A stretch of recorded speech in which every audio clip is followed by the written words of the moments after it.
From the makers of Spiders Will Eat Your Face comes The Animal Saga, 3 films including Spiders Will Eat Your Face, Hamsters, The History, and Goldfish Bowl, Death by Glass. All this pet history on Amazon and Big Weasel, LilWeasel.club.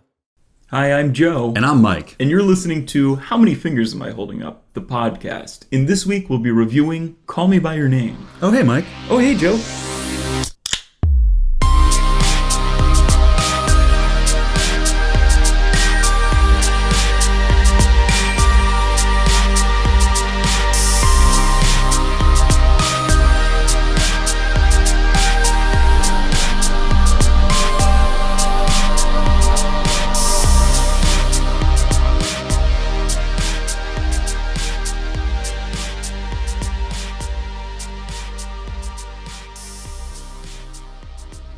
Hey everyone, and welcome to How Many Fingers Am I Holding Up, featuring 2 guys getting my God, and reviewing movies in a weekly podcast form. I'm sorry I didn't say that right, Mike, if you want to... My God. Mike explained to me this entire inside joke before we started recording, and I was like, okay. I don't know if I can say it like that. I'll try to explain it really quickly. Just basically, Eric Dryberg, who submitted this, thank you so much, Eric, for submitting this synonym. He filled in on drums on a tour that my band did way back in the day. There's like a breakdown at the end of one of our songs. It's like, my God, even after the flames, or even after the blaze. I can't even remember the lyrics to my own song that I wrote. But that was kind of like our anthem that whole tour, because everything just kept going wrong that tour. So something would go wrong and we'd just be like, my God. It was just kind of like our motto for everything is just going to shit on this tour. So that's just the little context for that. Thank you, Eric, for that synonym. If you have further synonym suggestions, you can submit them on Facebook as well. And let's hop right into it. We've got no time to spare because we're recording so many episodes this night. And I do expect to see you, Eric, on a future episode. Yes, future guest, Eric Dryberg, when we can work our schedules out. But this week we're drinking Undercover Investigation Shutdown Ale by Lagunitas Brewing Company. Was reading like the text on like the 6-pack box. That was like brewed in remembrance of the St. Patrick's Day massacre in 2006. But also in celebration of the time that Lagunitas got canceled in 2006 or something, which just felt very strange. R.I.P. to the people that died. But let's celebrate the time that we got like a cancellation notice or whatever it was. Just maybe pick one of those to base the beer on. Yeah. Very interesting. It's supposed to be an especially bitter ale, and it's 9.7% alcohol by volume. Jeez. Lagunitas. Oh, that is bitter. Very sweet. Yeah, kind of in like the back half of it. A little bit of both. I kind of like that though. That's different. That's a fresh, unique taste for me. Yeah, it's unique. I feel like usually to get like a beer that's strong, you're gonna have to deal with like incredible amount of hops. Usually, this is still sort of hoppy, but it's not like a double hop or triple hopped like. They beer. definitely they cut that hops. I feel like with that sweet. Yeah, that's interesting. I like that. Yeah, Lagunitas usually has pretty good beers, but this week we're reviewing Call Me By Your Name, which was nominated for a whopping 5 Handy Awards at the 2018 Handy Awards, the second annual ceremony that we're hosting. I feel like there's only, like, how many Handies could you possibly be nominated for? 6. 6? 5 out of 6. Wow. Wait, do we have an actress nom? No, but there's 2. I'll get into it. There's 2 best supporting actors. Yeah. Okay, there's 6 categories. Yeah, okay. This was nominated in 4 categories with 5 awards. Ooh, a lot of dudes in this film. A lot of dudes. Just guys being dudes. Call me by your name. Just guys being dudes. The most succinct synopsis of this movie. Just guys being dudes. What's better than this? What's better than that? But if you haven't heard already, if you haven't gotten sick of us promoting it already, the Handy Awards, they're our film awards ceremony that we host. It's a little bit of satire, but it's honest awards that we're giving out. We nominate, what we think the best films, directors and actors and actresses are from the year, and then you guys get to vote on them. So it's a film awards ceremony that you guys can take part in, unlike the Oscars where you just kind of watch it unfold. You know, you can actively participate and have your voice heard about what you think the best pictures, directors, actors, and supporting actors and actresses were for the year. So if you want to vote for any of the nominees, here's how you can, because Call Me By Your Name was nominated for Best Picture, Best Director, Best Actor, and 2 Best Supporting Actor nominations for the Handy Awards. And you can vote using hashtag Give a Handy to Call Me By Your Name Best Picture, hashtag Give a Handy to Luca Guadagnino Best Director, hashtag Give a Handy to Timothée Chalamet Best Actor, hashtag Give a Handy to Armie Hammer Best Supporting Actor, and hashtag Give a Handy to Michael Stuhlbarg Best Supporting Actor. And that's all on any of our social media. If you can get that hashtag to us some way, we're going to figure out a way to count your vote. So just make your voice heard, get your votes out there for Call Me By Your Name if you saw this movie and you believe in it. And let me get to the IMDb description, then Joe will give us some Joe notes about Call Me By Your Name. That I will. In northern Italy in 1983, 17-year-old Elio begins a relationship with visiting Oliver, his father's research assistant, with whom he bonds over his emerging sexuality, their Jewish heritage, and the beguiling Italian landscape. It's very detailed, very long sentence, but it'll do. Okay. They could have shortened it and just said, it's just guys in being northern dudes. Italy in 1983. Guys being dudes. So this is directed by, you said it so beautifully earlier, Mike. It's directed by Luca Guadagnino. I don't know if that's right. Guadagnino. It sounds Guadalupe. Sounds good. I don't know how else I would say it, but just looking at it is intimidating. There's a lot of vowels and synonyms is not the word. Consonants. Can you tell we've been recording since like... Is consonants the word either that I'm looking for? What's the opposite of a vowel?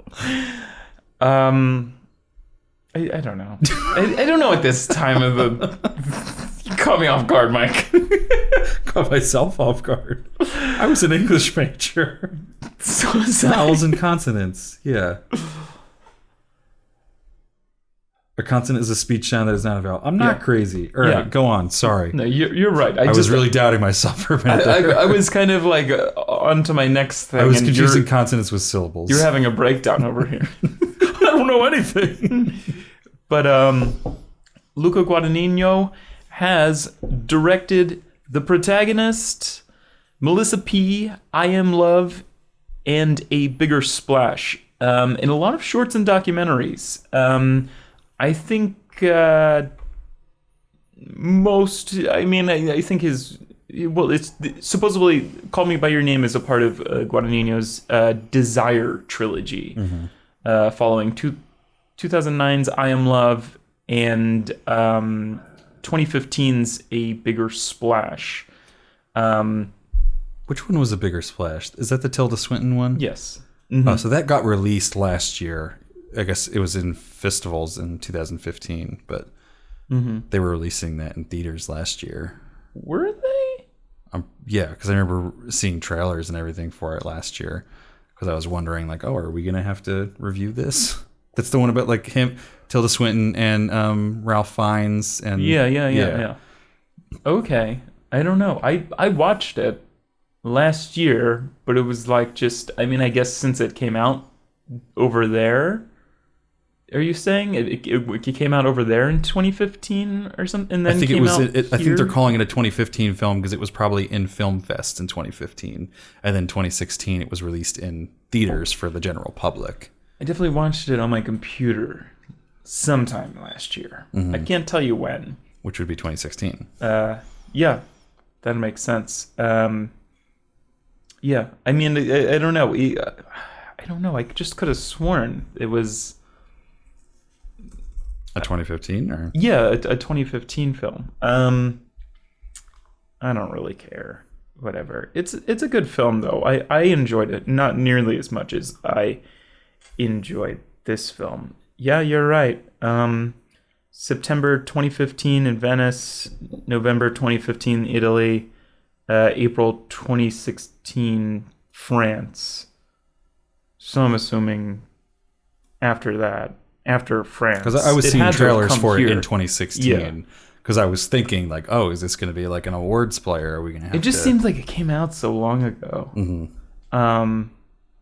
Yeah. No, I mean, I'll talk more about that in this. I honestly don't. It wasn't a super memorable film, except Dakota Johnson's very attractive in that film. I don't know.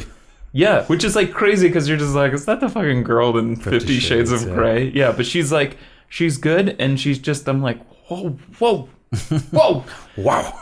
It's a very sexual. Wow. It's a very sexual film. It's a very kind of. There's a lot of like really great like. Just scenes like they kind of have in Call Me by Your Name. I don't know. It's again, I'll get more into it. But yeah, let me switch back over to my notes because I just closed out of them. I don't really have a whole lot. Jeez, sorry about that. Yeah, but it's directed by Luca Guadagnino, starring Armie Hammer, Timothy Chalamet. Going to the light until we meet again. Chalamet. I felt like that was a missed opportunity during Lady Bird, because like when we were trying to figure it out how to yeah. And it was on my mind during Lady Bird, I won't lie. Same. I'm glad we get to slip a little Tim and Eric David Lieberhart reference into this review. We saw him live. We did. Michael Stuhlbarg. Stuhlbarg. For the first time like this year, I realized that's how it's pronounced.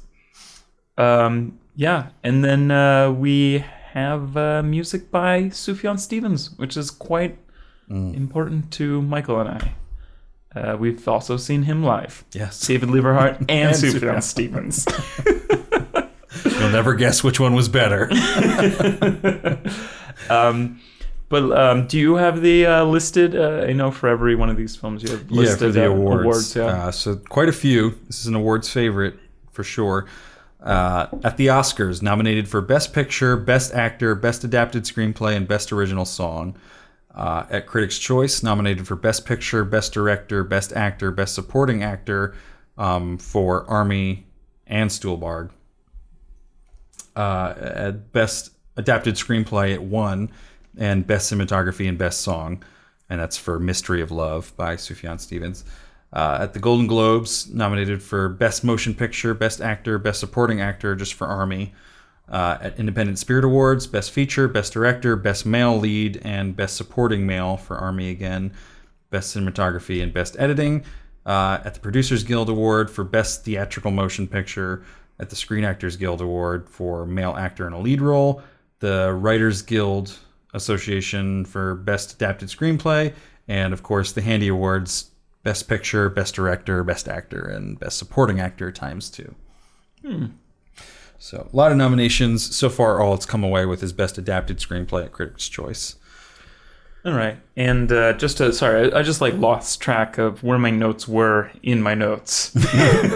But Call Me By Your Name was written by James Ivory, and it's based on the 2007 novel of the same name by Andre Aciman, and it was also had its world premiere at Sundance Film Festival on January 22nd of 2017, not 2007. So, geez, this is hitting me, is it? or am I just becoming stupider? It's also 12:30 at night. We've recorded 3 episodes thus far. Yeah. We're on our 4th. We've got one more to go after this in this marathon recording session. Boy. But yeah, let's talk about this movie. Let's start with the opening credits. Okay. I don't have a whole lot of import to say about the opening credits. I just wanted to start on them just because it's like jarring in a way. This movie starts. Just it's different. Like it starts, I don't know if I remember the opening credits. It starts off on the.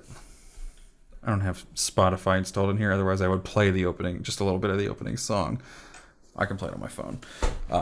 It starts off with like a really great like piano piece. Okay, I think I know the music. And we have like that really great handwriting that they used for the logo of this, which was, I think the production designer is the person that's her handwriting for this.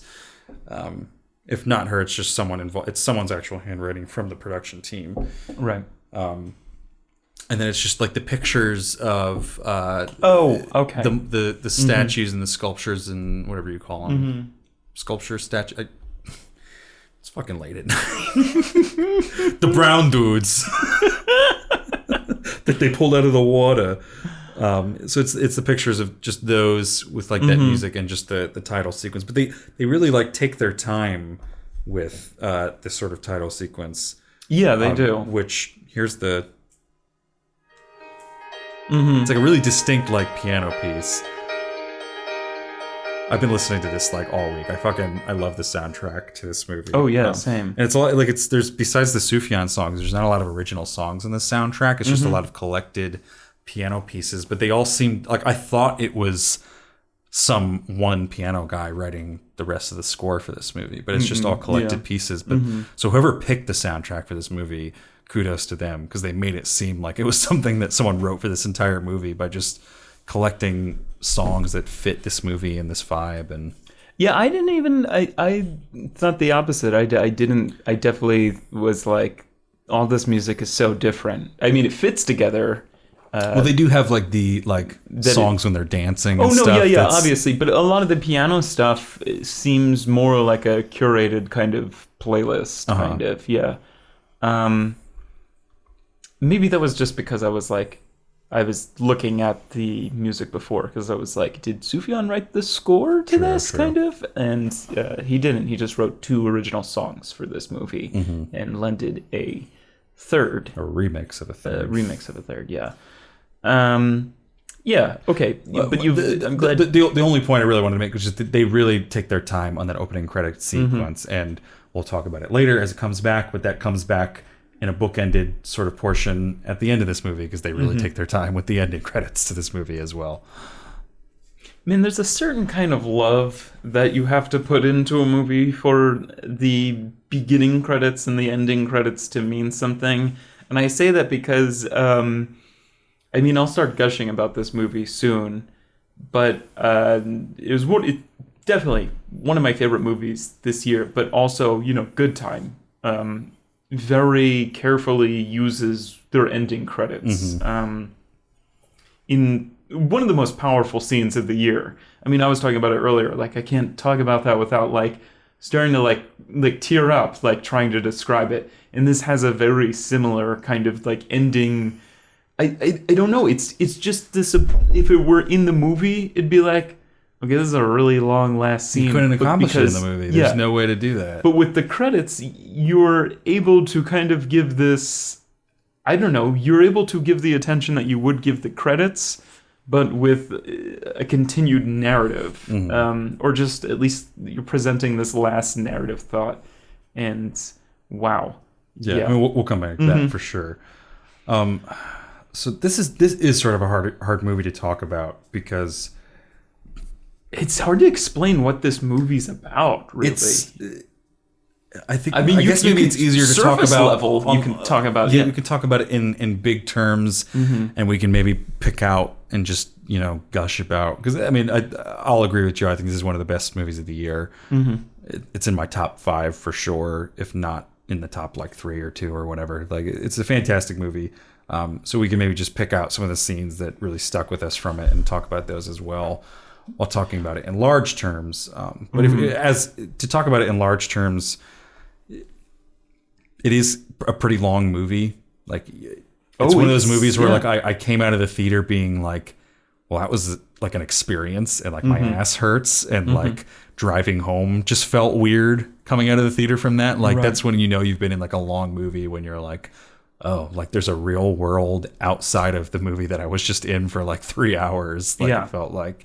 And it's just weird to drive home from that. But I think that's really effective in this movie because it shows us this sort of slow progression that feels honest and natural of this relationship between these two characters, Elio and Oliver. And maybe everything else in this movie points to it being more of like an hour and a half movie. It's kind of like, oh, it's not really, I don't know how it was financed, but it's a low budget, but is it independently produced or whatever? And the content of it is kind of, it's in indie cinema in the sense that this is not your traditional movie.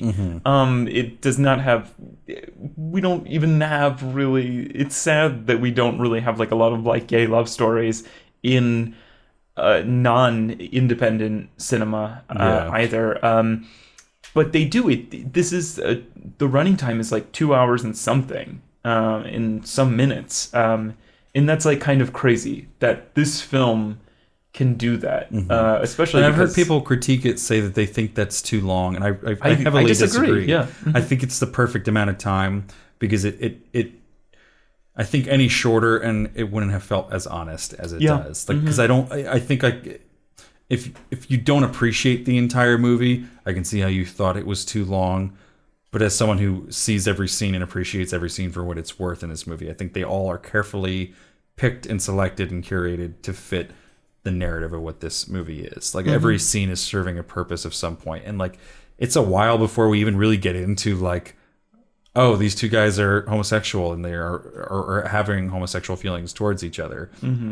There's a while where it just starts off with this kind of annoyance that they have for each other, and I think that makes it all the more honest when they do sort of get together in the end of this movie. Like it's like Elio's really annoyed with Oliver at first because he's taking over his room for the summer. He's just kind of got this attitude that's just like carefree, and like Elio's really annoyed with the way that he just says like later as he's like leaving all the time. And like he just views that as like impolite. And then there's like when Oliver arrives, he like spends the whole first day sleeping in the room because he's jet lagged. And I think Elio thinks that's kind of impolite. And there's the scene where he like goes up to bring Oliver down for dinner, and Oliver's just like, oh yeah, like I'm gonna pass, make an excuse for me. Like he's just kind of like, there's nothing that can really sway Oliver. He's so confident in who he is. He's so just carefree, and there's nothing that really seems like it has consequence for Oliver, and that really like rubs Elio the wrong way at first, even though I think that's what ends up making him attracted to him in the end. Right. Yeah. Yeah. I mean, just to talk in broader terms before I get into specifics too. Like again, like when people are like, I talk so highly about this movie, and then people are like, "Oh yeah, like tell me more about it," and then I'm like, it's just like two gay guys. I don't know, like like it's hard. But there's so many like it's just guys being dudes. But it's like I feel like I haven't seen a movie like this before because it's about like this sort of longing, kind of like full body ache, kind of like first initial like obsession with somebody. And we get to see so many just, like there's the scene that I really love in Tree of Life. And I remember we talked about this because it's so honest or whatever, but it's like when, I guess I don't know exactly how he gets into like his like the neighbor's house or something, but then he looks at like the bra or like underwear, like it's like in the her, nightgown, yeah, in like wow, what like a I don't know what a scene. And then in this one, we get to experience kind of like all these things that kind of this like 17-year-old boy kind of like does in his like private space, or even just there's a scene where he takes Oliver's like bathing suit, and he like immerses himself puts his head in. He just wants to smell it. Yeah, and like kind of like sprawls like on the bed, like he kind of like he's stretching kind of to like smell it, kind of like I don't know how to explain like it's so weird, many of but these scenes. But there's a lot in this movie. There's very few movies that I think fully capture how weird and how confusing and how painful it is to be going through puberty. And not that this kid's going hormones, through puberty, but it's hormones and it's adolescence, and it's like even more so, I guess, when you're coming to grips with your sexuality. And there's a lot in this movie that like is kind of confusingly painful to watch, and that scene's one of them where it's like yeah, like I can kind of remember the time when like you would fucking like hump the refrigerator. You were so like horny at that age, like, Right. and not in the sense of like, oh, I'm just so horny. It's just like you don't know, you haven't fully come to grips with like how your sexuality is to be expressed. No matter what your actual sexuality is, like you haven't found the right language to express what you're feeling inside of you in your changing body. And like the Tree of Life does a great way of showing that through that scene where he, you know, breaks into the house. The implication is that he jerks off with the nightgown, and then he's so ashamed of it, he goes and like throws it in the river, and then he's acting out that whole day, and he's just like mad at everyone. It's like there is this sort of like anger inside of you and this confusion, and you're doing things that you don't fully understand at the time. Like, and it's alienating because you're only seeing like your parents or something who are kind of like through that stage, and they're married and in a relationship, and there's like almost no like spark or sexuality or anything, and you're just kind of like, am I alone in what is happening? Kind of like, it's like crazy. You don't feel like human, and I feel like a lot of like that's Elio. He's just coming to terms with like a lot of that, and again, he needs to get over that to be in this romance. And then Oliver's kind of going through his own thing where he's trying to be like, stop, you know. I don't know if there are definitely certain spoilers in this movie. I hope this is not a spoiler. I don't think it is. I think it's a gay romance movie. Yeah. I don't think it's a spoiler really to say like in a romance movie that the characters are going to get together at some point. Right. I don't know. Sorry for bringing this up too early in the review, but I think this is very relevant to the topic of like adolescence and hormones. But obviously one of the more standout scenes in this movie is there's a scene after sort of Oliver and Elio have gotten together at some point, and Elio has this sort of space. It's like above, like it looks like it's above a barn or something. It's like an attic. It's like a rafter of something where they've set like a mattress and like a radio. It's kind of like his private space that he goes to, and he brings like a peach up there, and he cuts a little hole in the peach, and as he's eating it, and then he kind of just has this look with the peach, and then he ends up like masturbating with the peach and masturbating inside of the peach. And then he's just kind of like confused by it, and he puts the peach away and he falls asleep. And then Oliver comes and finds him up there. And I really love the scene. It's weird. It's very strange. Can't say I've seen it in cinema before. Right. Where like Oliver is trying to be this kind of like outgoing, adventurous person and trying to help Elio see that it's okay to like be in this like sexuality. And Oliver is like trying to like eat the peach when he like realizes that Elio has ejaculated inside of it, and Elio is like terrified by it. He's like crying, he's so ashamed, and he's like really trying to get like Oliver to stop. And I think that really fits into the sort of like confusion about everything. The sort of like, it reminded me very much of Tree of Life, the shame of like going to throw the nightgown in the river after having, you know, like it was just something that you did because you were trying to find that vehicle and that language to express your sexuality, and you did it maybe the way you didn't want to do it, and then you're shamed by it, and there's guilt for it, and like, I don't know, that's my favorite acting piece of the whole movie is like, definitely, Timothy like crying and like sort of like fighting back against Oliver in that scene, and then collapsing into him, and you know, it's kind of him coming to grips with his sexuality in that scene. Like even after he's expressed himself through sex with Oliver, that scene is him kind of being like, no, this is real, like, and this is how, you know, there are other ways to express my sexuality, and I need to sort of give into that. It's kind of him coming to terms with it, I think, in that scene. Right.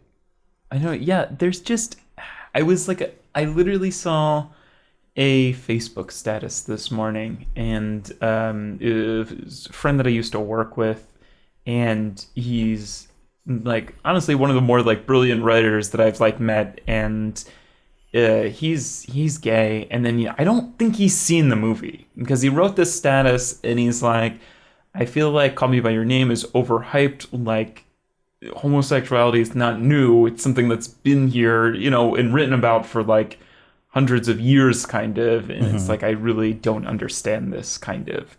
And it is, I don't know, I think we have all these like romance cliches that we've been using over and over and over again, of just kind of like between like a man and like a male and female, where it's kind of like how many different romantic movies can you really make? There's kind of like, we're in a love triangle, or like, oh, like, you know, grand sweeping like gesture, or kind of like, or like, a grand gesture. or like, oh, like it's the cute friend, or something that I was trying to get with the wrong girl the whole time, but it was really just the cute friend at the end, or whatever. I don't know. And representation like has this sort of like aesthetic quality to it. Like stories that have not been told forces an artist like this director to innovate and sort of like subvert and like create something new, because like we don't have this yet, really. I don't know, we don't have a story like this yet. They don't have tropes to use, you know? Like there's not like somebody standing outside somebody's like window with a boombox or something. Like, you know, like it's just like, I mean, there are tropes, but they subvert them in this movie, right? You know? Yeah. And there's things that this movie does that sort of go against the like typical coming of age gay sexuality like movie. I get, and it was so funny because I'm pretty sure I've seen a lot of movies like this past like week or two, but it had like a trailer for like Sincerely Sean or something, and it's like some movie about like, hey, I'm like coming out as gay in like the social media like age, and that should be okay. Like, or like, can you imagine like straight kids coming out to their parents? Like, and I was just kind of like, oh, like it feels like some like producer was like, I really want to cash in on these gay kids, like, or something. Like, I don't know. And then you see like this, and it's so like raw and real, and I don't know. I also love that it's very tone forward. There's not like plot or like dialogue. I've read a lot of reviews about this with like people who've read the novel by the same name, and I've heard it's very like prose heavy. Like everything's happening inside of Elio's head, kind of. And I feel like a lesser filmmaker, or a filmmaker who has to take less risk because of a studio, would have like narration. Oh God! Can you imagine this movie with narration? Or just like turning like some of those inner thoughts into dialogue, like, "Hey Oliver, when I look at you, I think you," like, you know, kind of like just like some sort of like voiceover. There's like voiceover when somebody's reading like somebody's notes, kind of, but like that's it. Like, and I think it's handled so brilliantly because there's so many just like there's a lot of wordless scenes in this movie. And Timothy Chalamet, I'm sorry, I'll let you talk. I'm just like on a tear right now. But the Timothy Chalamet like gives like one of the best. I think he gives like the best leading actor performance that I saw this year. Just with like, it's not even. He doesn't have a lot to say in this film. Nobody really does. But a lot is said through his face and his body language. But even more is said like while they're like having like these weird like lovemaking scenes, and he's just kind of like he's like, jerky and awkward, and like I really, that's one of the things that I think really captures his adolescence for me and his immaturity is like, I think the one scene that I can point to as the most obvious example is like when he's outside and he's like got his sunglasses on, he's in like a beach chair while Oliver's swimming, and then Oliver comes out of the pool and it's like, oh, where are the girls? And he's like, oh, they went to the river or something without me. And he's like, oh, like, do you want to go? Like, you and I should go swimming. And Elio's just kind of like, yeah, like slams his book shut and like grabs everything like as quickly and awkwardly as he can. It's like he's trying so hard to be cool by like immediately accepting this invitation that Oliver's offering. He doesn't know to be cool is to just kind of be like, yeah, like we can go to the river. That sounds cool. To do things slowly and more collectedly, kind of like Oliver does, where nothing really bothers Oliver at all. Whereas like he's just he's too eager in that scene, and it's like it really shows like his adolescence that he can't really hide. Or I think like the other example of it is just on a bigger level is like how much of this film is just him being like on the verge of masturbation without actually masturbating. There's so many scenes where like he just like will lay down on a couch and you're like, are we about to just watch him jerk off right now? And like, but that is adolescence, that is puberty. And like, I love movies that broach that topic honestly without being like, oh man, like kids just jerking off all the time. It's not like that. There's a confusion to it. There's an anger to it. It's not like kids are horny and deviant. They're trying to understand themselves. Kids will get into trouble. They're trying to figure out they're actually changing like physiology, and you know, it's a little bit more tragic and confused than just like, oh, kids are always touching their penises. Like, And I think this movie handled that well, just without even having to go to like the gratuitous lengths of what sometimes puberty can actually be like. Like it's just him, like he'll lie down on a couch and just be like looking longingly at like something else in the room. But you know that the message is like, he's kind of turned on, right? Like there's something going on where he's not just lying down. There's more going on inside of his head than this. I don't know. So I think that was really great. I mean, his performance to be able to handle those wordless scenes like that, where, you know, there's a lot going on underneath the surface. And not even really direct actions to show it. Like it's not like scenes like, you know, it's a little bit easier to act out the scene of sort of like pleasing yourself with his swim trunks, like, because it's a physical action, but the scenes where he just lies down and can still get across those feelings without actual real actions are pretty impressive.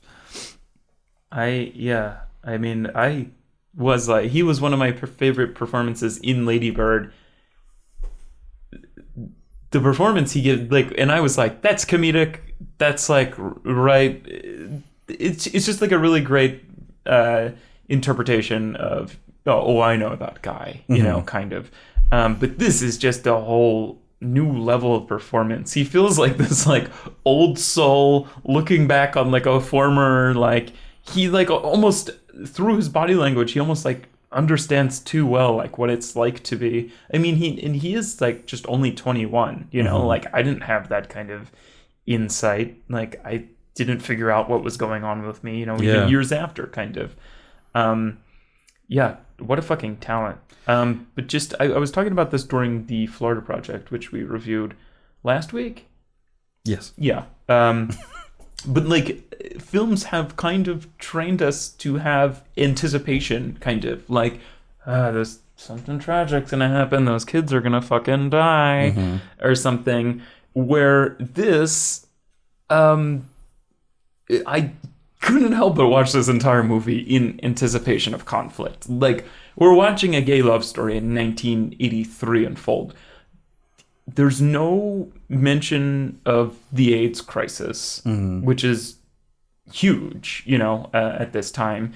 There's no gay bashing. There's no, like, disapproving parents, which I was, like, waiting for. Or there's not even, like, somebody, like, walks in and is like, why is my bathing suit on your head? You know, like, you know, or just like, or like the one scene where Oliver walks in after he was actually like touching himself, and then he's got the boner that he's trying to hide when Oliver's like, let's go swimming, and he's like, do we have to go right now? And Oliver is actually understanding, is like, I'll be waiting downstairs for you.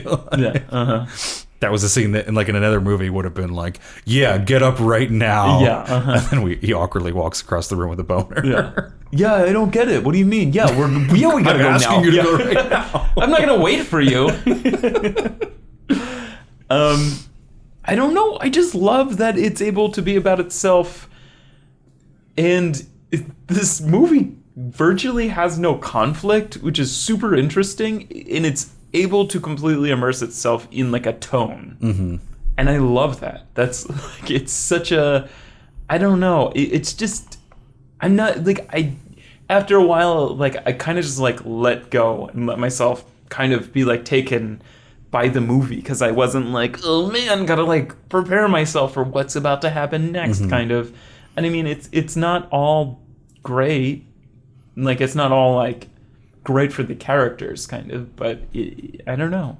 I would say there is a decent amount of conflict. It's just it's more subtle than we're used to. Oh, definitely. Yeah. You know, there's this sort of, in the beginning, the conflict between Elio and Oliver, where they're sort of at odds with each other, and then even as they're starting to realize that they have this attraction to each other, even then more so they're expressing it through sort of this like standoffish attitude. Mm-hmm. There's the one scene I wanted to ask you about because I feel like something slipped by me watching it in the theater. Okay. And I wish I feel like I just misheard one of the lines and I don't know what was actually said, but it felt like it was important, but I haven't found anything in any of the synopsis about it. So maybe it slipped by other people too.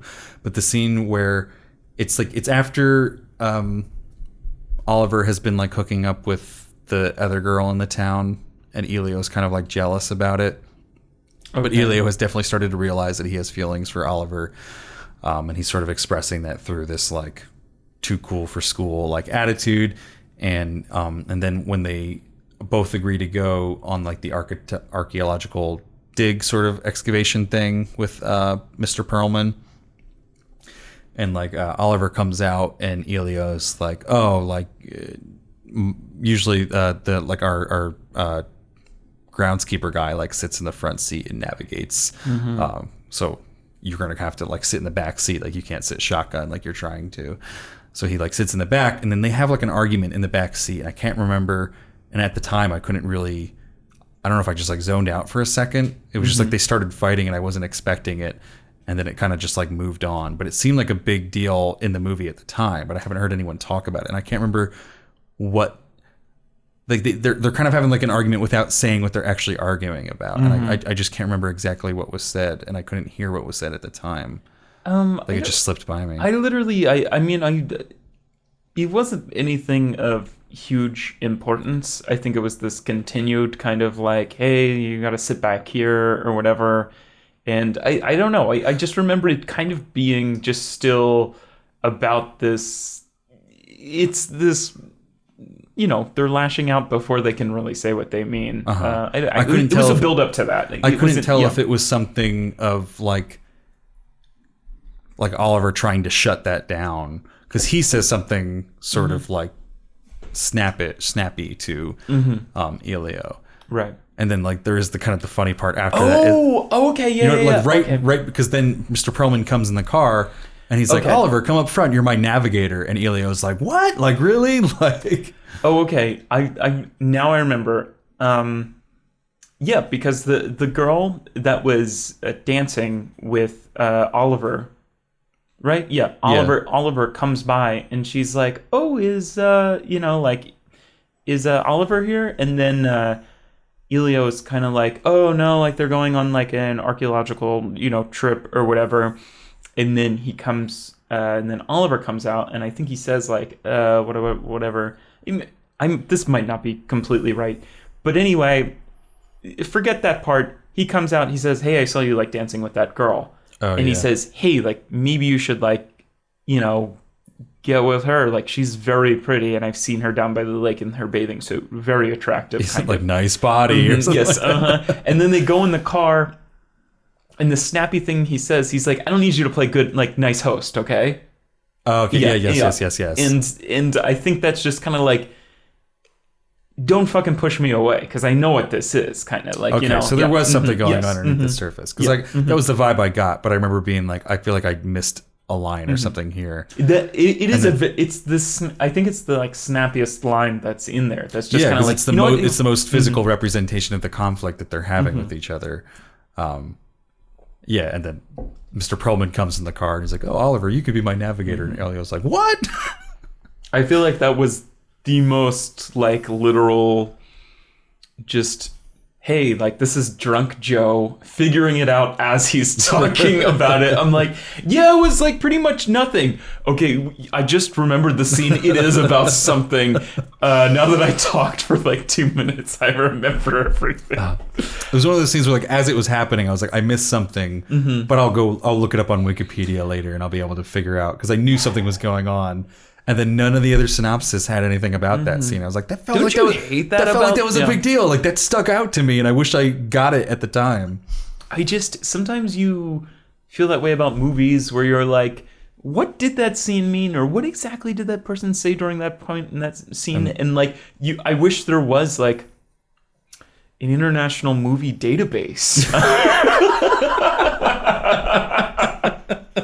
where I could look things up like that. Like, I do wish there was some sort of like Rap Genius for like movies, so I could be like, oh, okay. I kept looking up like Call Me by Your Name scene by scene synopsis because there'd be synopsis, but they would just sort of give the glossed over version. Is that our $1 million idea where we like upload like screenplays aren't that like I don't know, they're not that hard to get our hands on, where you put it like up somewhere and then it's like, and maybe Rap Genius or Genius.com has a sort of like branch of that where it's Movie Genius. They have it for TV, not for scripts, but for like TV titles, because that's a big thing. Like, you know, when you title an episode for a TV show, right, it's usually got some importance.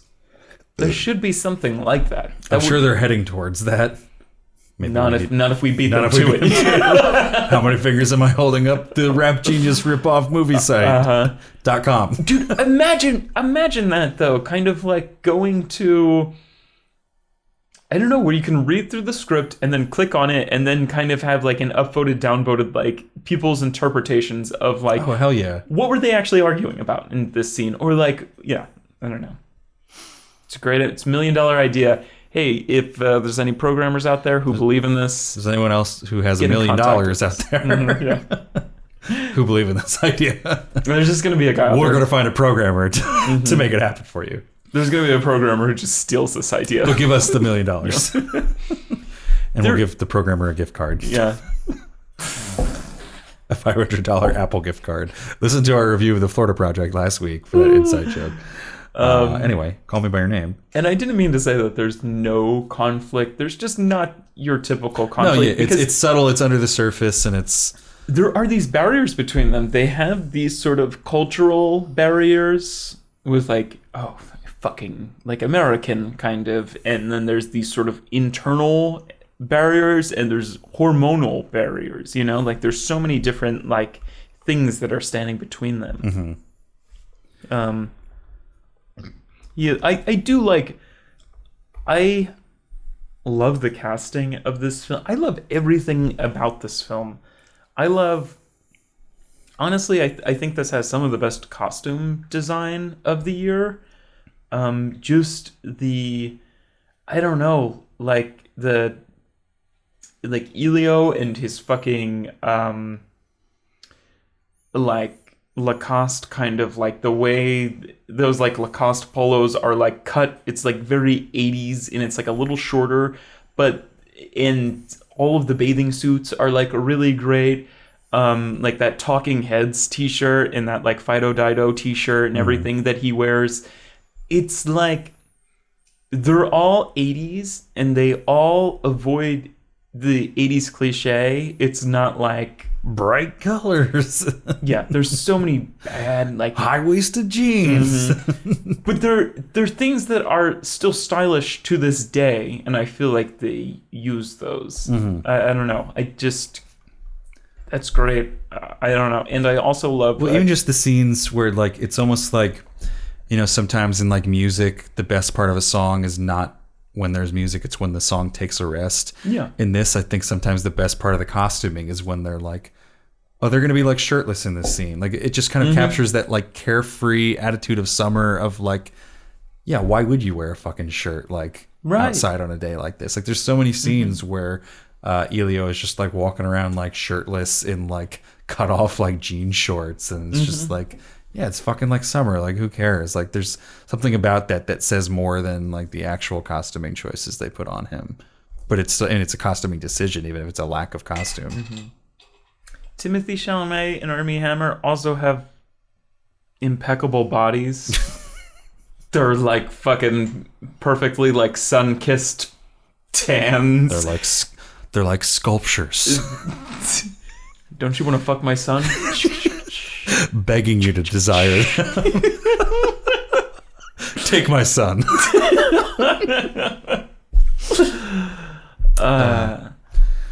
I do like what I was talking about Armie Hammer and an expansion on like the kind of like American thing. I love how he's like this sort of like American statuesque look compared to everybody else in town. Like he looks like a foreigner. And like even that shirt that he gives to Oliver is like so big and billowing. Oh like, yeah, it's just and he keeps wearing that for like days on end.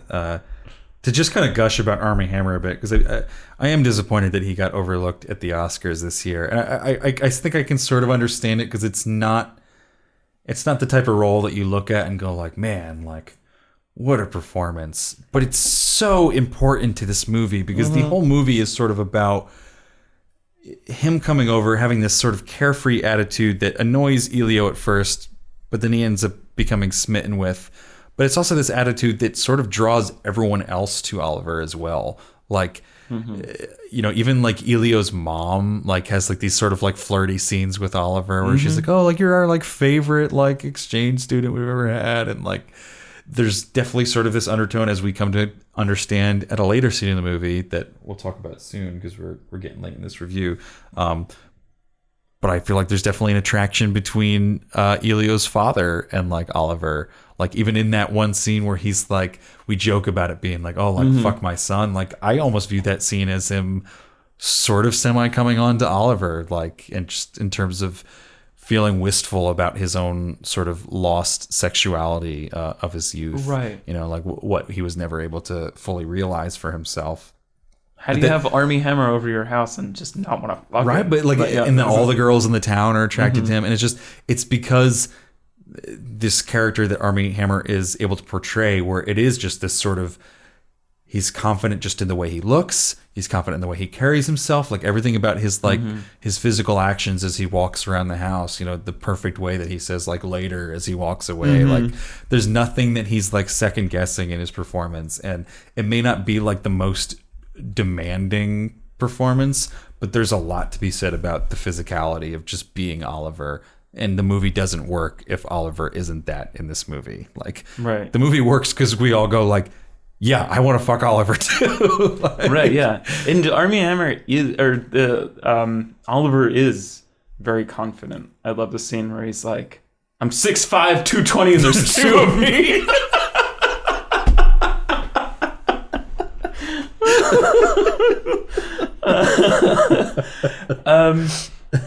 He does seem like super like opaque at first, and like that's what Elio hates about it. Like he has this like glibness about him, and at first you are like this kind of attraction to him by Elio and by, you know, the audience is so sort of like one-sided.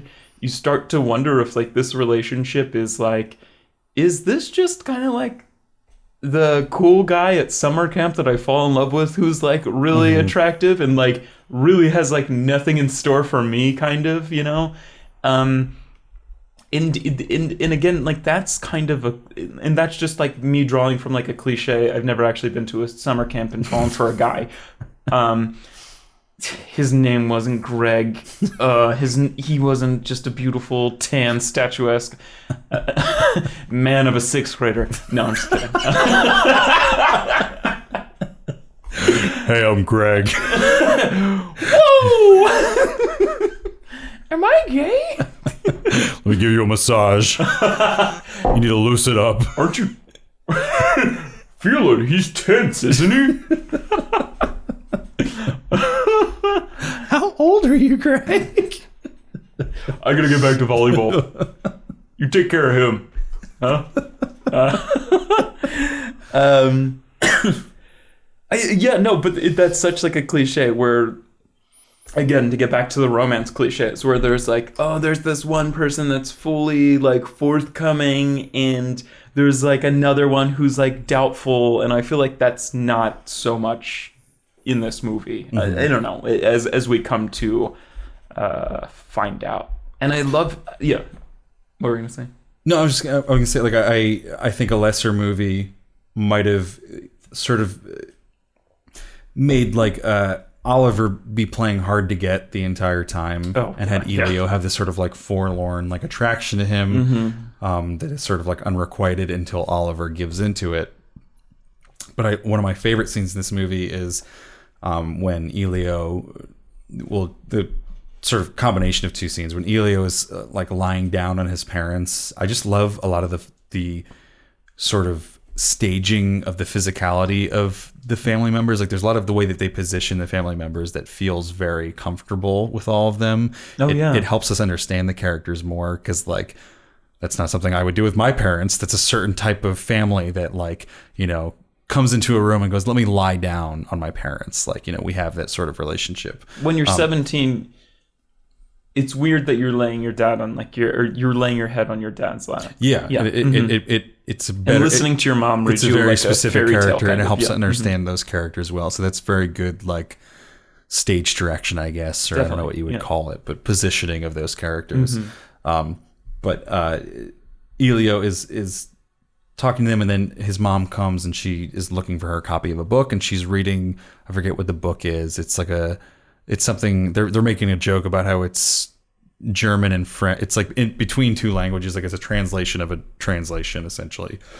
Excuse me. I just stupidly referred to it as a fairy tale, but it's something along like the lines of a fable or something. Yeah, and they're reading like the story of the knight, and like the knight is, I guess the knight is asking the girl is asking the knight something about, like, is it better to speak or to die? Yes. And then later Elio relays that story to Oliver, and it's kind of like a forthcoming thing from him, where, like, he's almost sort of like pushing the issue without fully saying the issue. And the cinematography is beautiful here, because we finally get to look at Oliver's face and see Oliver's reaction to something. Because for so much of it, like, he's sort of been in the distance or obscured, right, or it's just kind of, we've been seeing so much of Elio, but then Elio in this scene is in the background, kind of out of focus, and he's reciting what he can remember of this story to Oliver, and Oliver is just kind of like looking away, and we can see Oliver's face where, like, he's kind of waiting for Elio's reaction, and he's like, so what did the knight do? And he's like, I don't know, he like went off and died or something. I forget what he actually says, but you can tell, like, Oliver is waiting for Elio to be like yeah, it is better to, like, speak and to finally say what you're feeling, rather than to die not having said that. And you can kind of see, like, the anticipation in Oliver's face, and it's us getting to see, like, no, Oliver's not being just this, like, hard to get guy who, like, is not interested and ends up realizing his feelings. He has those feelings too, and he's just being more reserved about them. And it kind of humanizes Oliver for us, I think, and helps us see things from Oliver's perspective, so that it's not just this young kid seducing this older guy. Like, there's feelings on both sides of this coin. So I really like that scene as well. I really love the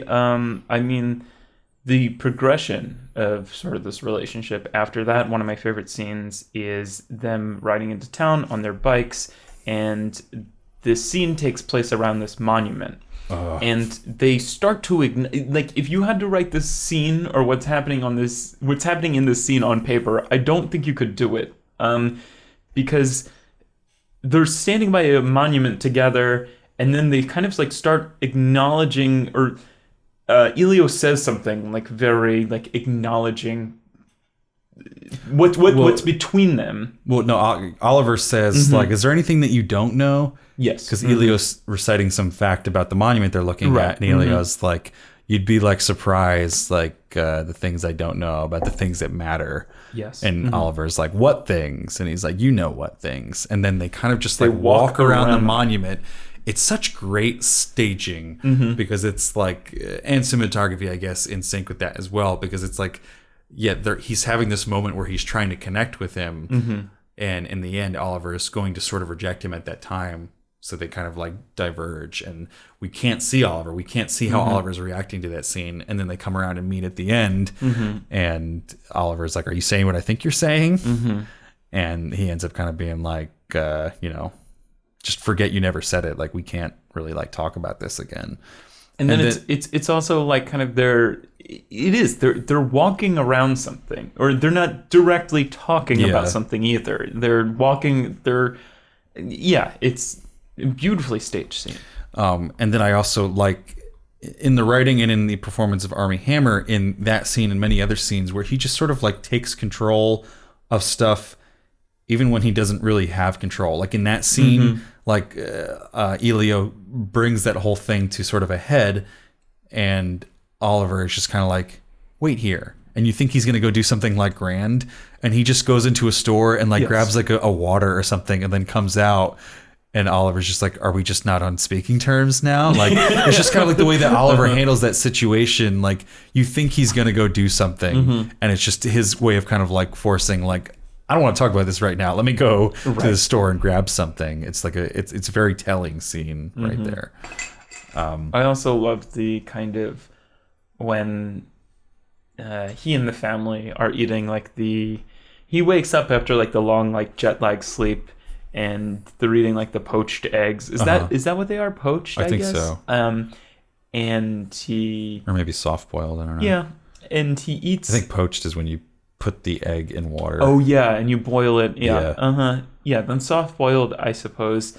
And he eats one, and he like really hounds it down, and then I think maybe eats another or something, or he's just like eating, like he hasn't eaten in like 24 hours. And then they're like, "Do you want another? Or do you want another?" They kind of keep asking, and he's like, "No." He's like, I know myself. I'll have 2, then I'll have 3, then I'll have 4, and then you'll be rolling me out of here, kind of thing. And then like later when they ride their bikes away from that monument, and he takes Elio takes Oliver to the place where he comes and thinks or whatever by himself. They're laying down in the grass, and then this is their first contact, their first move.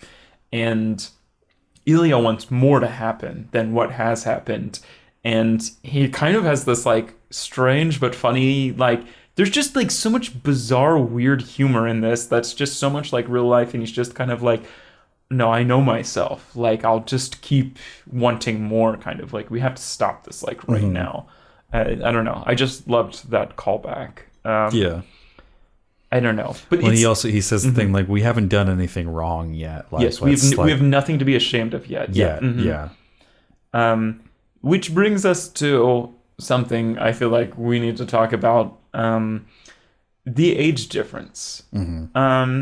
I kind of thought it was going to be this bigger thing during this movie, and I kind of hate how everybody talks about it this whole time, but I get it. I mean, at some point, they acknowledge that Elio's 17. Yeah. Do they? Yeah. I mean, I think they sort of go out of their way. I don't know if it's to cover their tracks, because I think they do try to be honest about a lot of stuff in this movie. They do have quite a few lines about like, oh, how like mature Elio is for his age. Right. And yeah, so it's an age difference. It is an adult hooking up with a teenager, child, or however you view it.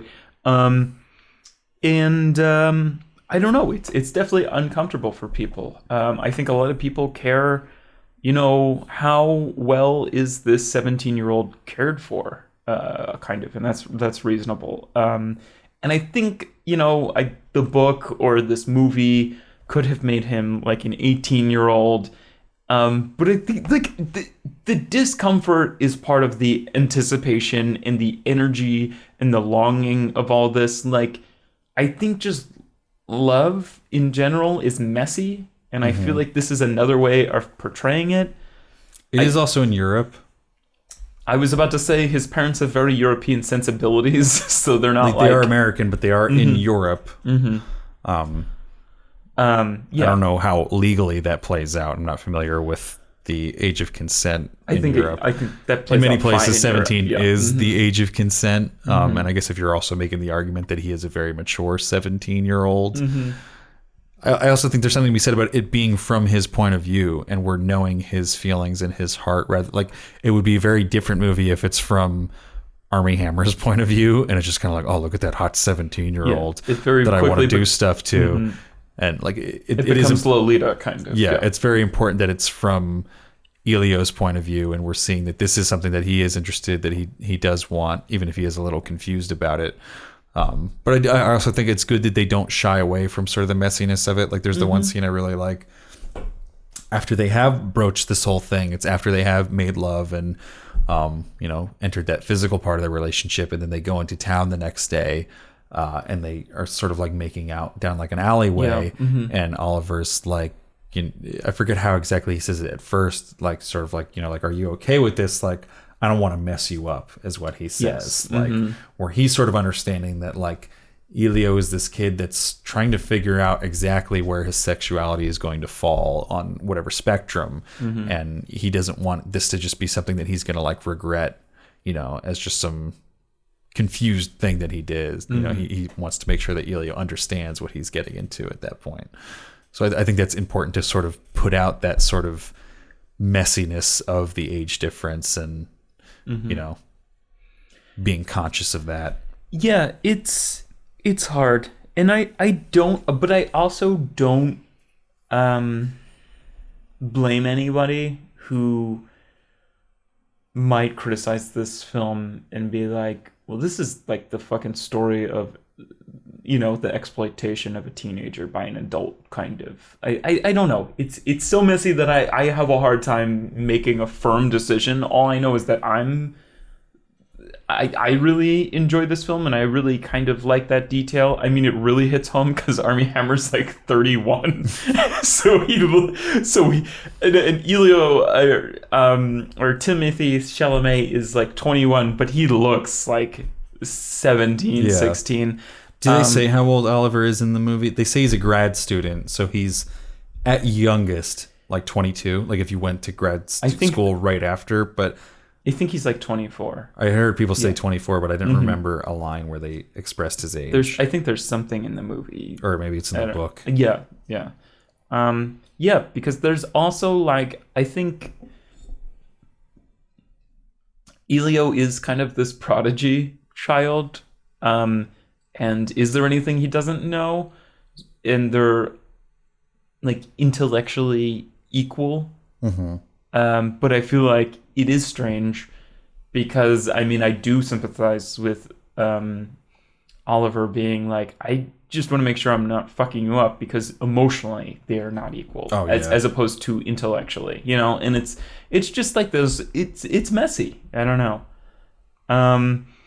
I don't know, but it's like I was saying before. I feel like we're conditioned to think that like Elio's parents or the police or something are going to intervene. I remember watching the trailer for this movie and seeing the role that Michael Stuhlbarg was playing. And I was like, oh, he's gonna be the dad that's like, why are you fucking touching my son? I invited you to my like guest house to like.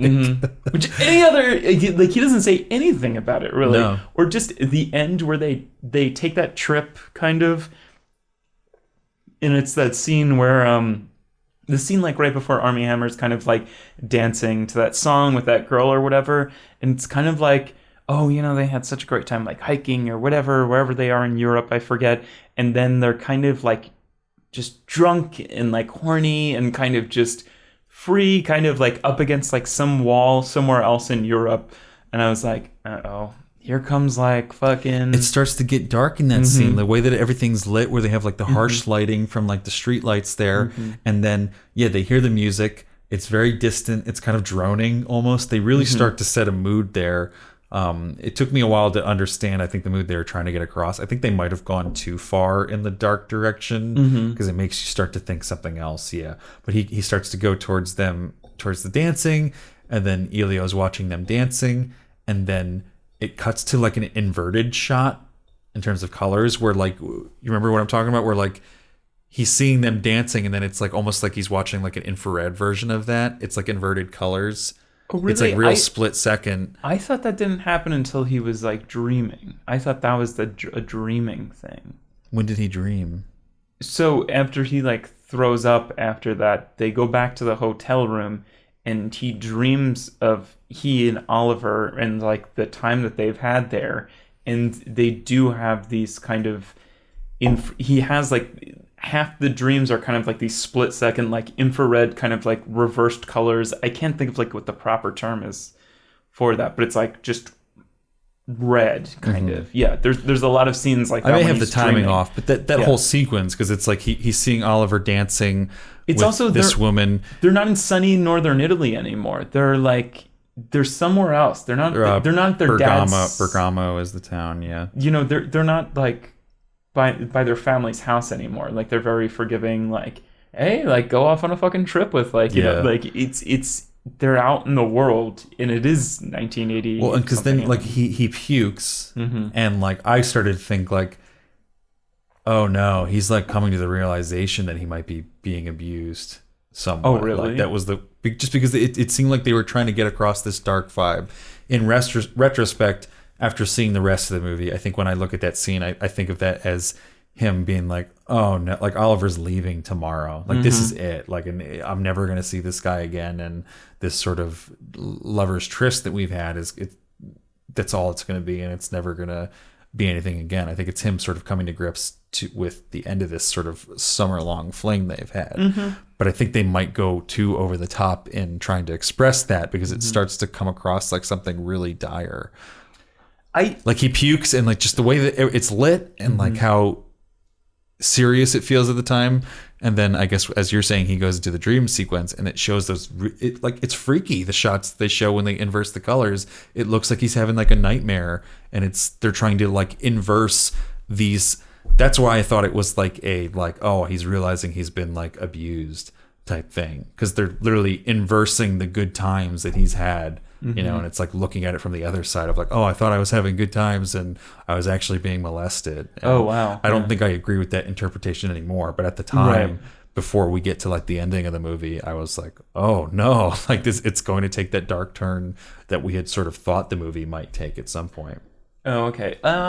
See, me thinking like the police were going to come, and like I don't think that scene was actually dark. I think that was anxiety of just like me and what I'm trained to think is what's going to happen in movies. Just kind of like the entire time that they were having sex, I was waiting for Michael Stahlberg to come and be like, what the fuck are you doing with my son? Like, you know, it's a big house, but it's not that big. We can hear you. Jesus, you guys are so loud. You guys are just fucking up here.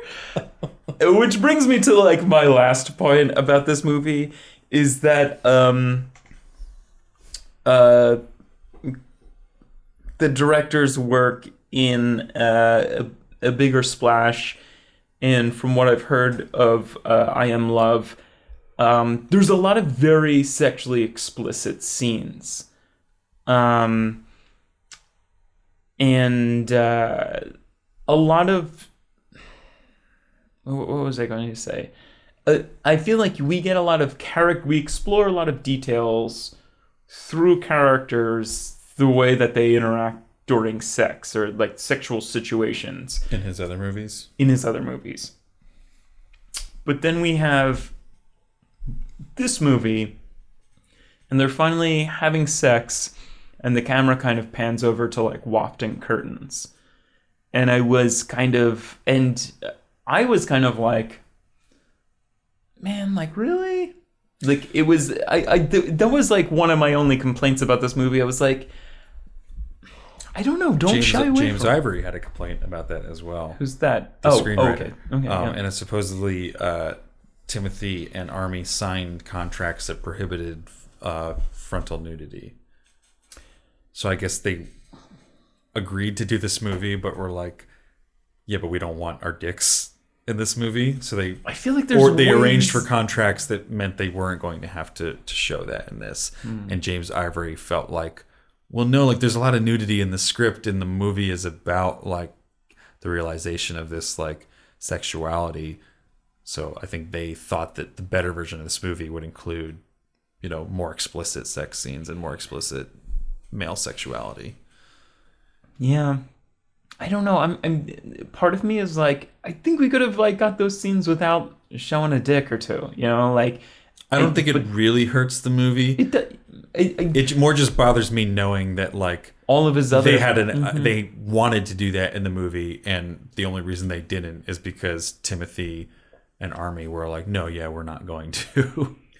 Yeah, that's it bothers me because the director, that's usually his MO, is that he has these, not his MO, but it's just a detail of, it's like we were talking about in The Shape of Water. I feel like Guillermo.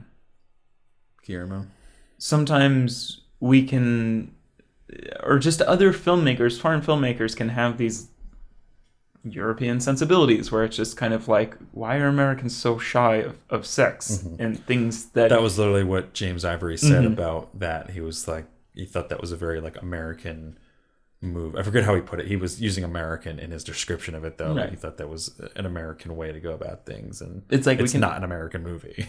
Right, yeah, and we can have like the fucking bloodiest fucking gore fest in all of our movies, but the minute like we see like a penis. It's just kind of like, whoa, like, did we really need to see that? Come on. It's like, come on, man. Like, it's just, sex is natural. Like, it's literally, that happens to all of us in our life. Like, that's just how the human body grows and develops. Where, I mean, not a lot of us really endure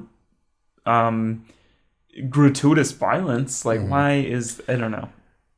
At the same time, it's just very prude. They, without showing explicit male nudity, I think they did sort of not skirt around some male. Like, I feel like most movies don't even acknowledge the existence of ejaculate and cum. Weird topic to talk about, but it's in this movie. Like, you know, he does come inside of a peach. And that is a scene in this movie is Armie Hammer's character trying to eat that peach, like as weird as that is. And like that was kind of like, I mean, it makes me think of like Moonlight, where like they have this sort of like the hand job scene on the beach. And what I appreciate about that scene was like just the little shot of like him like wiping his hand in the sand. And it's like it's not trying to ignore and brush away the fact that that is a part of the male sexual experience. Is stuff comes out. Right. It's the difference between an X-Men movie and Logan. It's kind of like Logan has come. Yeah. It's Logan just blows a load in every scene, and I thought it was gratuitous, but I think it's actually a beautiful movie. No, it's funny because who directed that? James Mangold. Yeah, James Mangold like really went on a tear during that like kind of press release where he's just kind of like, hey, Avengers, yada yada yada. But he went on a tear about Wolverine, and he's kind of like, the FDA is like weird because it's like they're judging like pornography. Really, he's like, if you see, it's kind of like people can get stabbed, and that's fine for a PG-13 movie. But if you see penetration, it's R. You know, kind of. He's like, how the fuck do you make like a movie about somebody who has knives coming out of their hand and like make that a PG-13 movie? He's like, it's crazy that we've done that like thus far. Yeah, I don't know. It's just American. I don't know, and I'm sure it had something to do with their representatives and yada yada yada. I don't know.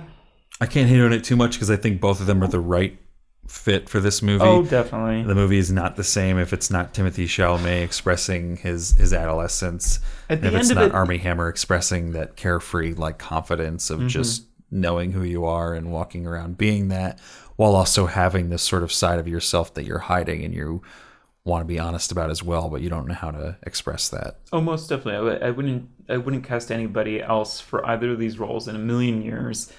I think it doesn't affect my score of the movie at all either. It's just literally something where I don't know. It just felt like a weird like, what? It's 'cause they're gay, like, kind of thing. Yeah, I don't know. It would have been nice to have a film like this do that for future gay films. I guess. It did seem like it was the movie that was capable of doing it because they are so explicit about other things. And I think they wanted to. It just clearly James Ivory wanted to. I don't think Luca is shy about it. It just seems like you have these two American actors in this that are like, I guess you can't really blame like someone like 21-year-old Timothée Chalamet who's like, yeah, I don't want my dick in this movie. Right? Yeah. No. No. Anyway, let's talk about the scene with Michael Stuhlbarg at the end, and then just the actual ending of this movie, and then we'll get into ratings, just because those are the two important scenes that we haven't really talked about. But yeah, so Elio gets his heart broken by Oliver going away. I really like the scene of him like calling his mom, being like, "Can you pick me up?" Like that's what I really started to like get to the like full collapse of this movie. Is just the last like 10, 15, 20 minutes of this movie is just really heartbreaking. It's just like thing after thing after thing that's, even if you're happy crying, you're still kind of like crying for the rest of this movie. But like him crying on like the ride home is heartbreaking. And then they like pull over in town to get something, and Marzia, his girlfriend, we haven't really talked about their relationship in this, which is sort of unfortunate. It's one of those things where I think he has confused feelings, and maybe he does turn out to be an actually like bisexual person in this movie. But I think a lot of the times that he's with Marzia, it's sort of out of spite towards Oliver and his confused feelings towards him. Yeah. And you know, like there's the one scene where he's talking to his Oliver and his father and being like, "Oh, I almost had sex with Marzia last night." And like, Right. Yeah. really, when he just wants Oliver to hear that to kind of like spite him. And then like when he and Marzia like actually have sex, it's sort of like because he had seen Oliver at the club making out with that girl the night before. But Marzia comes over after seeing him in town and is kind of like, because they had broken up before, she had come by and been like, "Am I still your girl?" And he's just kind of like, I don't know. And she leaves. And then he sees her in town and she comes over and she's like, "I just wanted you to know, like, I'm not mad, not at all." Like, I just thought that was a really beautiful scene because it was kind of like she had sort of hinted before, like she's the one who kind of sees like that he might be gay. She talks about like how he looks at Oliver and stuff like that, and he doesn't really even have like a retort for that, which I thought was also nice. A lesser movie would have been like, "What? No, I'm not gay, no homo," but he doesn't even like he doesn't know how to come back to that. I really liked that because it was kind of like a bittersweet thing, because it was like she was, you know, you're sad for her and their relationship that sort of under unfortunate circumstances has to come to that end, but there is something beautiful about her as a friend. She's kind of the first person besides obviously Oliver that like is like, "Yeah, I accept you for this sexuality that you're coming into now," and that's why she's like, "Yeah, like I'm not mad, like not at all," like, and they shake hands. I thought that was really beautiful. And then they follow that up with him going home, and he has this beautiful scene on the couch with his father, which again I fucking love. I guess it's Luca that's coming up with these sort of positionings, but just the way they're both sitting on the couch in that scene is just so comfortable with each other, and it's like familiar with each other. And it's just open, and it allows for this scene where Michael Stuhlbarg is like smoking a cigar and just like drinking kind of like wistfully, and he sort of just opens up to Elio about like, you know, you and Oliver really had this like really special friendship, and that is very rare and that doesn't come around a lot. And he ends up basically expressing that he accepts and recognizes Elio's sexuality because he at one time, you know, had those thoughts and feelings that he wasn't able to really act on. Right. And it was just like a really beautiful scene because it's like very rarely do we get the scene where the parent of a homosexual child is like, "I accept this, you know, you can talk to me about anything.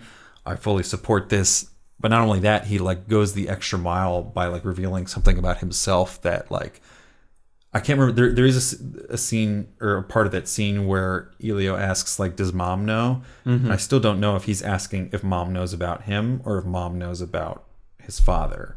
Right. It could be either. I think it might be his father, because I feel like his mom does know about Elio and Oliver just because she allows them to go to Bergamo, and she does like say things earlier in the film where like, "Oh, you may come, there might be something that you come to like love about Oliver," when he's like complaining about, you know, how he says later and stuff like that. You're right. Yeah. I feel like they notice things earlier. Either way, but it's sort of like something hidden about his father that he's revealing to his son, and that's kind of like that just makes it that much easier for his son to like accept himself, because his father is kind of validating it and being like, "Yeah, like I've been there, I've had those feelings." I don't know. It's like it's one of my favorite scenes of the entire year. It absolutely fucking like floors you. There's just the dialogue in it is so beautiful. I had to write down one of the lines from it just because it's probably some of my favorite screenwriting of the year. But it's Michael Stuhlbarg as Mr. Perlman, and he says, "We rip out so much of ourselves to be cured of things faster than we should that we go bankrupt by the age of 30 and have less to offer each other each time we start with someone new. But to feel nothing so as to not feel anything, what a waste." The way he delivers it in this movie too is like absolutely flooring. Yeah. It's just, I feel like I'm going to tear up just like thinking about it right now. It's I remember like I liked Michael Stuhlbarg in this movie, and then that scene happened and I was like, "Oh, that's why he's in this movie." And it's so late in the movie. Like it's just kind of like a late little like treat that like it was a great movie before that, but that's when I was like, oh, this is the movie of Yeah. this year. Like, Oh, it's just definitely, yeah. fantastic. That's when Frank Ocean was like, Michael Stolberg's my dad. It is. It's like the father of the year type thing. Like that's the way to like accept your kid, you know, for it. And It is. It's such a. Oh my god! It's a very Oscar clip monologue, and I mean, like what I talked about before. It's just kind of like this. This film isn't very for being based off of a book. It's not very prose-y. This is really the only monologue in the only film. And we're already sort of, again, like we're conditioned to think something bad is going to happen. I think we're also conditioned to be like, what is this, the Oscar scene? Like, what is this, the Oscar clip, kind of? But then that just all goes away. Like, it's just like, you don't even think about, like, where are they going to submit this to the Oscars until, like, after, like, late, like far after the film. Because you're just so... It's such a power. It's the cinematography in that scene is so thoughtful too, because we start on these like wide shots that show like how they're sort of like far apart on the couch, but they are sitting in like positions that are open and familiar to each other. Yes. And they just kind of keep pushing in closer little by little throughout that scene until when he gives that like line that I just read, it's a close up sort of on Michael Stuhlbarg's face that we've like eventually graduated to in that scene.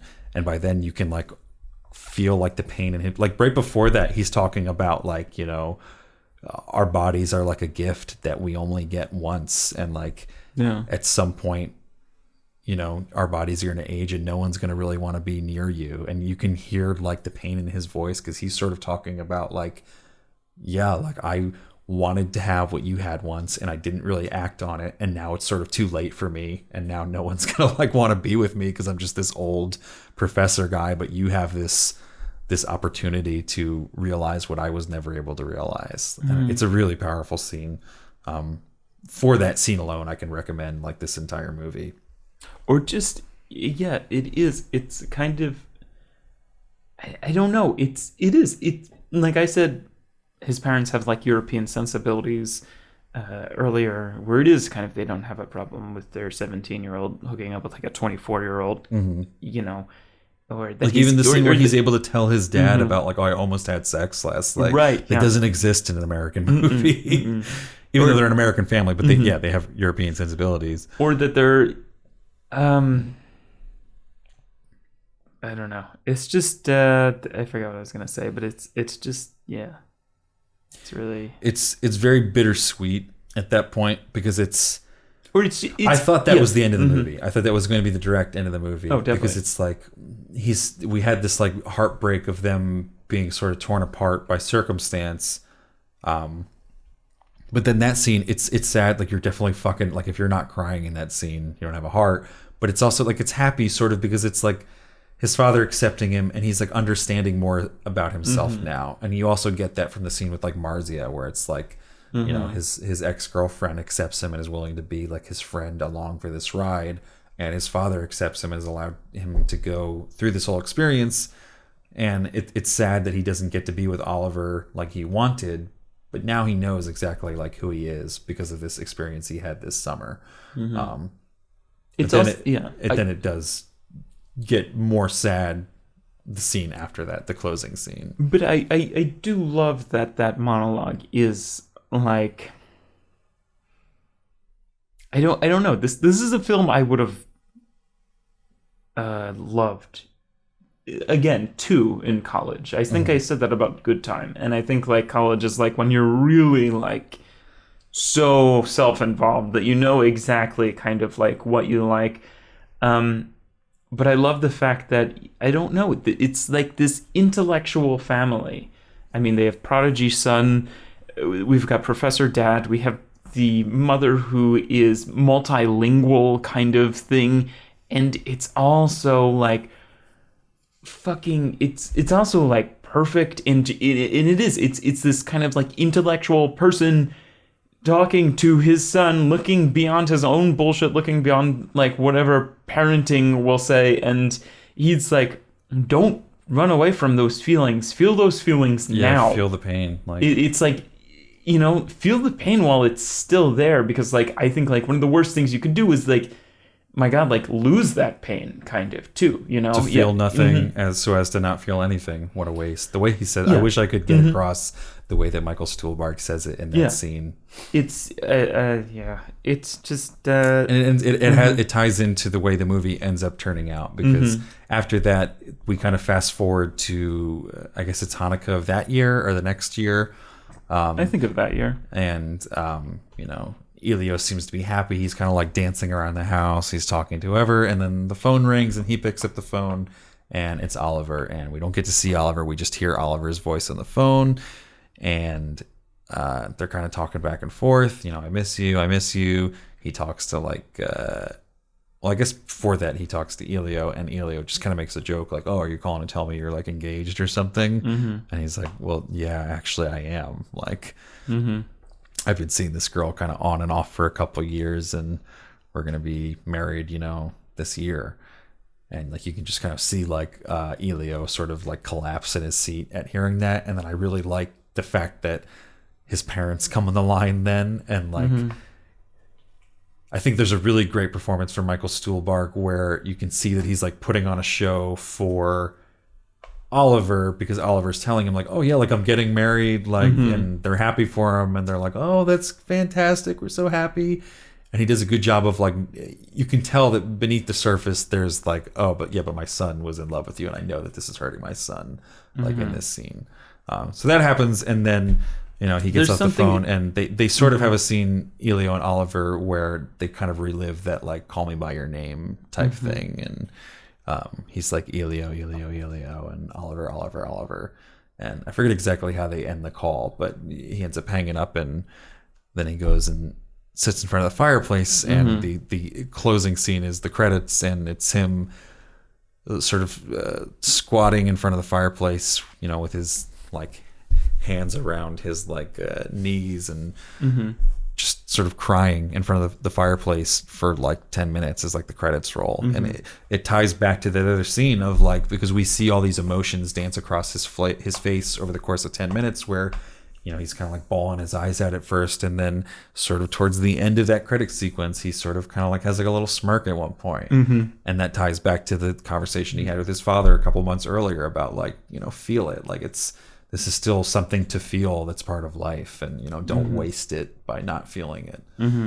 So I don't know, beautiful ending to this movie, and it's while Sufjan Stevens' Visions of Gideon is playing. Is it a video? Is it a video? And it is kind of, we haven't talked about Sufjan yet. Let's close on Sufjan then. Ratings. That feels like it was made for this scene where it is kind of like was that real, what happened? Kind of like it's also crazy, which is why I love when he dreams in sort of like this inverted colors, kind of like, was it a video? Like it looks like this kind of like whatever film, like undeveloped film that he's reliving everything in, because he knows negatives is the word we were looking for before. It's kind of undeveloped film people couldn't think of negatives. I don't know. And then to tie that back into, I don't know, and it like you said before, like when you thought it was a little more sinister, it almost looks nightmarish, because it's is scary nightmarish. when it happens. It like but that's the intent. You're right, yeah.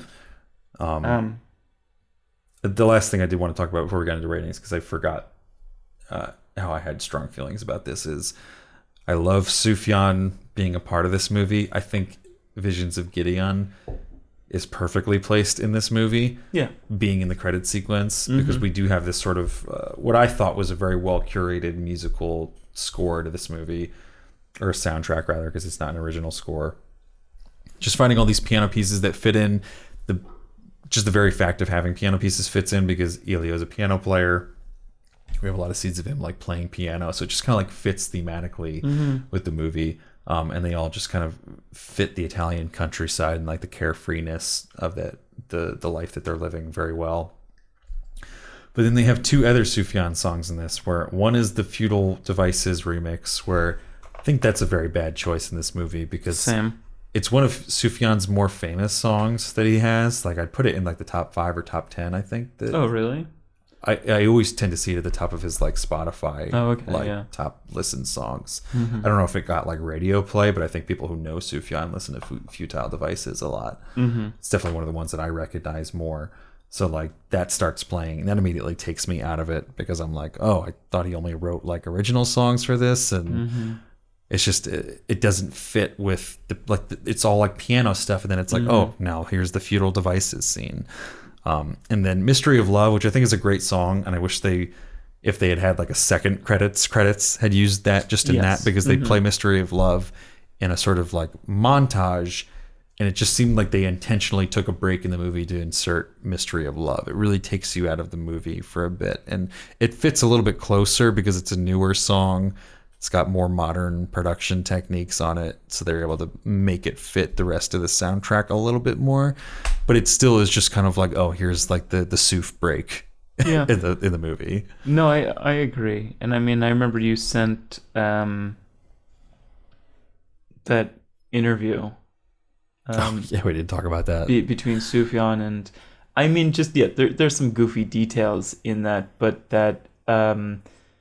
Luca wanted to put kind of like an intermission in the movie of Sufjan on screen playing, and Sufjan was like, I don't really want to do that. He wanted Sufjan to narrate at one point, because the book is written from Elio as an older gentleman looking back on it, which makes me want to read it. Also, I mean, there's so much to talk about this movie, and we're trying to keep this episode short. We've already failed. But they're talking about doing a sequel to this movie, which sounds weird at first until you read what the book is about. And the book is about an older man remembering this, and there's kind of like 3 different times that he's with Oliver. And there's this first summer, like their love, and then there's him going to visit Oliver in New England and seeing Oliver with his family and his kids, and he doesn't want to like meet the kids and the family. So I can see a movie easily being made out of that, of just like a weekend in New England. And then the third one is Oliver coming to Italy to visit Elio again, and Elio letting him know that his father is dead, and sort of their like love for his father being expressed through that. From what I understand about the book, that's just my reading of the summaries of it. So I can understand how they could have sequels to this movie, and I actually wouldn't hate if they made that. If it's made the right way and made with care. Yeah, I was initially like, what the fuck, kind of, but then I read that and I was kind of like, okay. And I mean, things like this have been done tastefully before, like the Before Sunset trilogy that Linklater does. And he talked about wanting to not do it until Timothy Chalamet's age would meet up with the age that the character is supposed to be in that movie, so he would actually be like which is like what Linklater does too. An older person. But he had wanted Sufjan to narrate at one point as older Elio narrating what's going on, and I'm glad that didn't happen. As much as I like Sufjan's voice, I don't think any narration at all would be good for this movie. I think I like the fact that it's wordless for a lot of it. But and I think Visions of Gideon is a great song. I think it fits really well in the credits because it's like, well, the movie's over at this point, so that we can shift styles a little bit. And it also just the lyrics to Visions of Gideon, I think, fit really well with what's happening at the time.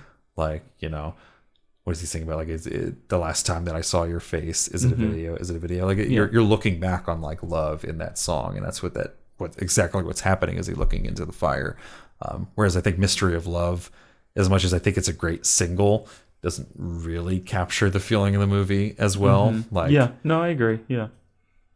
So I don't know. It was just a weird interlude in the movie to have that Sufjan break in the movie. I wish it would have just been another credits song, but still going to root for it to win at the Oscars.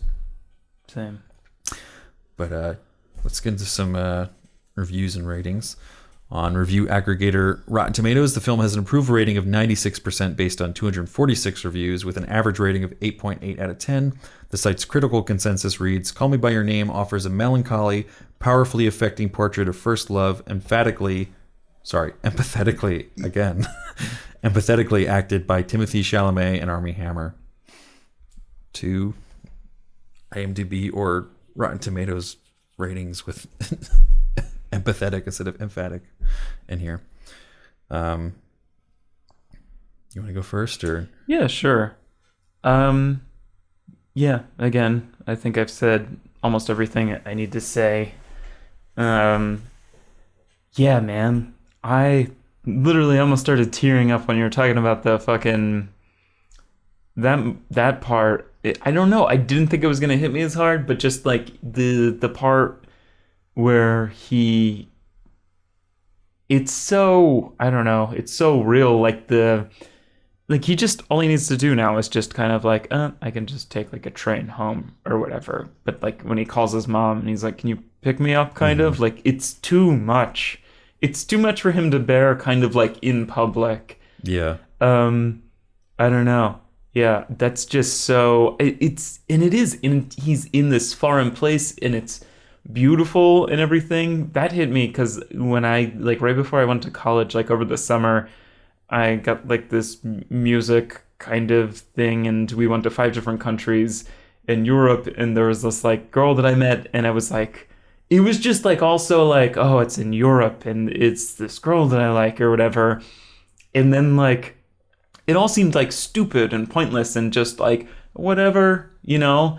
And then like the last day, like when like it like really started hitting me, I was like, I might never see this girl again. Like it was just like kind of like hitting me in slow motion, and I like felt like a fucking idiot. I'm like an 18-year-old, and I'm just like crying, and like in front of like my roommate that I've been assigned with, and like to the point where he has to awkwardly be like, hey man, it's okay. Aww. Like it's gonna be okay. Like, and I was just like, I felt so stupid, and like I feel like that's what Elio feels like during that scene too. It's just, it's like, it's such a, you know, to be in Europe and leaving, and you don't know if you're gonna see that person again, and just you don't know how to process loss of like, well, this good time is over now. Mm-hmm. You know, and he cries the whole way home in the car, like he can't even hide it in front of his mom. Right? Yeah, and like that's why I think when he says asked, like, does mom know? Yeah, he's talking about his dad because his mom must, because he's crying the whole way home. And like, right? Yeah. At 17, I don't think you're crying about a friendship that's right. You're not going to see again. I also don't think you send your kid to just go with a friend. Right? Yeah. I don't know. I still don't know about that part. But yeah, no, the thing that I'll leave off on is that I've said this to quite a few people. I said the worst part of this movie is leaving the theater, because I just like, there's never been a movie, or there hasn't been a movie in a very long time that I've just wanted to kind of like live in. It's beautiful. I mean, I don't want to talk about like the wardrobe or the people or the setting. Like, my God, I wanted to like live in like northern Italy in like the early 80s, kind of like, I wanted to live this. Like, it's just, you get so swept up in it. It's such a beautiful film. Really hats off to the cinematographer, the set designer, everybody involved in this film. It's gorgeous. I still think Good Time is a towering achievement, but I'm going to give this 5 fingers. Yeah, it was that good. It was definitely my second favorite film of this year. I can't recommend it enough. If it's still in theaters when this is released, go see it. Yeah, I'm going to agree. I think it's a fantastic film. I absolutely recommend it. I hope a lot more people go see it. I don't have too much. I think I've gushed about everything that I loved about this movie. Any more gushing would just be picking out every single scene in this movie. Right, yeah. How do you talk about I think I've voiced the very few complaints that I have, and they're really just kind of like the Sufjan music breaks. I think they're ill-advised because I think the soundtrack was already so perfect. And if you've listened to this podcast enough, you know that one of the things I appreciate is having a singular vision and being tight and concise and precise and just creating something that feels one and together. Yes. And so much of this movie is that. And when you break into those Sufjan breaks, even though it's consistent in that whenever it breaks, it is Sufjan, but I don't think it fits the tone of this movie too well at all. Yeah. You know, like it feels more natural to have like those 80s like pop music breaks than it does to go into like Sufjan. It's too modern of an indie sound, and it doesn't really fit. And I'm fine with it in the credits because we're leaving the movie, and I think it lyrically captures what's going on so well that it's okay. And even like the way that they mix that last Visions of Gideon, it fits pretty well with the mix for the rest of the movie. But the other breaks I think are sort of unforgivable. It sounds like a harsh word, but I can't really justify. It's 6 or 7 minutes of the movie. Yeah, which and is like especially the Mystery of Love one, because they kind of let that song play in its entirety, and we just kind of get like a pointless montage. Whereas the rest of the movie has felt so pointed and necessary, and like everything feels like it has a place. And that felt like a more almost like corporate decision of like, oh, well, Sufjan's in this movie and we got to get his song in here somewhere in an important spot. And I felt like you could have gotten rid of that scene altogether. Got to get that original song in there. Yeah. The Oscars, and again, I'll root for it because I love Sufjan and I think it's a great song. And I think I am almost sort of rooting for it as a proxy for, I think, Visions of Gideon being such a more important song to this movie. This movie doesn't work without Visions of Gideon. It works better without Mystery of Love, unfortunately. So that being said, I love literally everything else about this movie, but I can't give a movie 5 fingers if I have a single complaint about it. So I'm going to give it 4.5. But I mean, if we could go in between, it'd be like a 4.99 or a 4.75 or something. It's a fantastic movie. I just have that one small complaint that I have to levy against it. But that'll come to 4.75, which will round down to 4.5 fingers for this movie. So a pretty glowing recommendation for this movie. And we got to close out of here real quick because we still got one more episode to record tonight, and it's 2 in the morning. Past 2 a.m. But just our ever-present instructions to go vote in the Handy Awards for this movie, nominated for Best Picture, Best Director, Best Actor, and Armie Hammer and Michael Stuhlbarg both for Best Supporting Actor in that category. So use hashtag #GiveAHandy2 followed by the Handy recipient in the category to vote for any of those for the Handy Awards. We'll have the Handy Awards on March 2nd, and the voting will end on February 19th. So make sure you vote in those. And everything else for us can be found at howmanyfingerspodcast.com. We're going to go review I, Tanya, which you'll hear next week. Check out our review of Florida Project last week. And we'll have The Post with Lindsay Daly 2 weeks from now. Long night. And also check out our Oscar nominations reactions that we recorded tonight. Yeah, definitely. In our live episode. So signing out for How Many Fingers the Podcast, I'm Mike. I'm Joe. I feel like we had an inside joke in this episode, and I can't remember how to sign out. See you later next week. Bye.